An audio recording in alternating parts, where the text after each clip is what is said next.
Hey guys, welcome back to Saltwater Reef channel.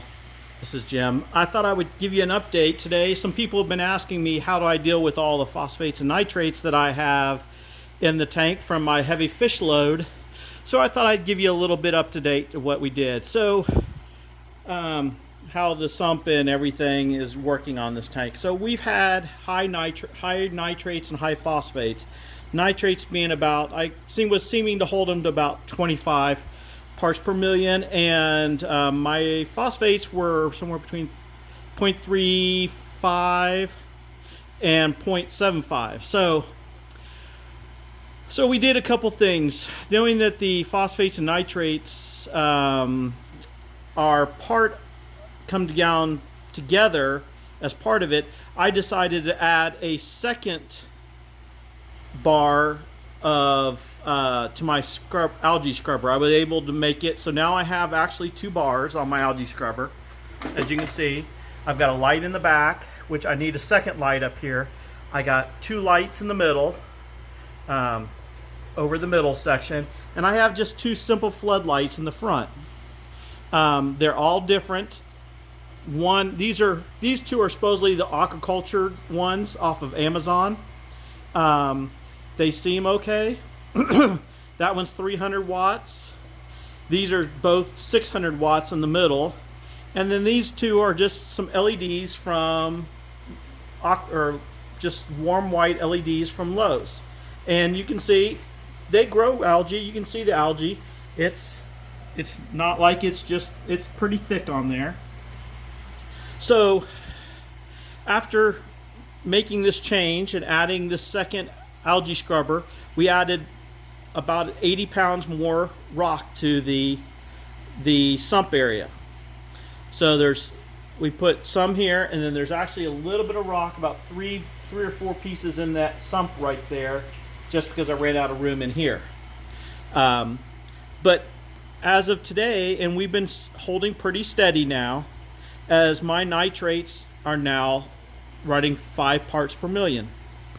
That is quite a difference from the 25, where the fish were even always acting a little strange. Even in the 25, they bust out an ick a little bit more. Now we're down at 5 parts per million, and everybody seems pretty happy. And I can still feed the way I like to feed, and it keeps the fish happier, and the ick outbreak is not nearly as bad. Now, putting on the second algae scrubber row, along with 3 more things, also brought down the phosphates and nitrates. So that one's a double one, which basically we've gone from somewhere between 0.37 or 3.5 down to 0.75 is where it was holding. It just bounced around. Down to, we've been holding pretty steady at 0.1 or below. Today was 0.09, and last week it was 0.08. And I've been having to clean these algae screens about every 2 weeks. If I was better, I'd clean them about every week and a half is what it takes to fill up like this. So this is 2 weeks worth of growth. They were clean 2 weeks ago, and this is how long it takes. Now, cleaning all 6 screens will fill up about a third to half a bag of a Walmart plastic bag. I also, every 2 weeks, harvest about a full bag of Chaeto. So there is Chaeto growing in here. As you can see in the back, there's Chaeto growing in the back, and it's thick. So I have to take out about half of the Chaeto, take out about a garbage bag of Chaeto, or a Walmart bag of Chaeto every 2 weeks too, as part of my routine. So we've been holding steady with the number of fish that I have, which is nearly 50 in my 500, and keeping the nitrates and phosphates down, and using the Triton and the calcium reactor to keep the other parts stable.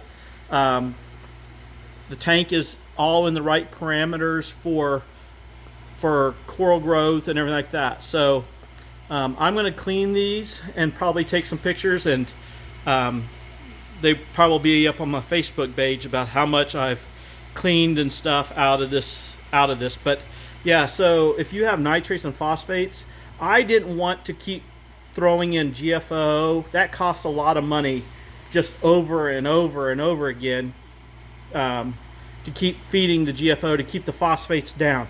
The big thing was to tackle the problem and get to the source of it and do a way that I can cheaply keep them in control without spending a ton of money every month on GFO. I'd probably go through $65 of GFO every month if that's the case.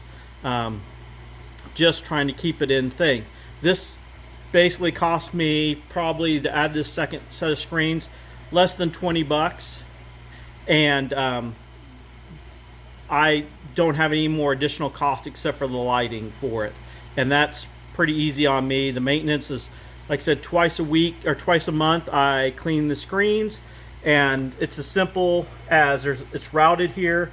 I simply have a slot in here, I rotate the clip, and now that screen is ready to be pulled out and dropped down. So I rotate this clip on this side, and boom, it comes right down. And as you can see, there's water flowing across it pretty well.